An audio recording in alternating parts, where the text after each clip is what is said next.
মানুষই চলে এলাম আমার সংসারে আবার একটা নতুন ভিডিও নিয়ে চলে এলাম। দেখতে পাচ্ছ এটা হচ্ছে চানা।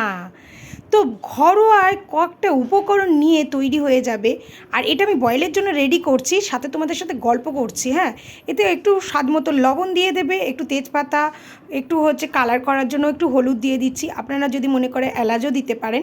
চলুন ফোড়নটা দিয়ে দিই, সিদ্ধ হতে থাকুক, আমি এটা ফোড়ন করতে দিই।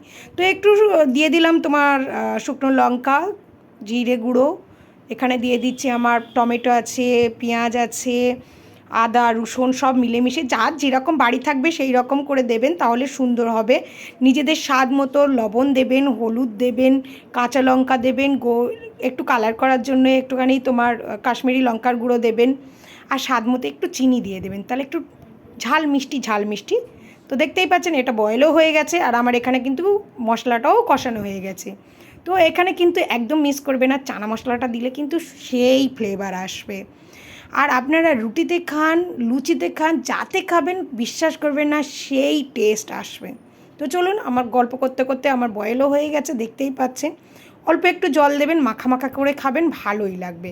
যদি আপনারা মনে করেন না একটু জুস বেশি করে রাখবেন, তো তাহলে করতেই পারেন। তো দেখুন আমি একটু নেড়ে চেড়ে এখানে কিন্তু আমার মোটামুটি সব রেডি হয়ে গেছে। আর একটুখানি দিয়ে দেবো গরম মশলা, সাথে দিয়ে দেবো একটু কসুরি মেথি। ভালো লাগবে, কাসুরি মেথিও অপশনাল, আপনারা দিতে পারেন, বাড়িতে থাকলে দিতে পারেন, নাও দিতে পারেন। তো দেখতে গল্প করতে করতে আমার রেডিও হয়ে গেছে। চলুন আমরা খাবো আপাতত একটু লুচি দিয়ে। দেখুন সেই লাগছে কালার, আর খেতে বিশ্বাস করবেন না সেই টেস্ট। অবশ্যই ভিডিওগুলো কেমন লাগলো অবশ্যই করে কিন্তু কমেন্টে জানাবেন। সাবস্ক্রাইব করতে কিন্তু ভুলবেন না। চলুন টাটা।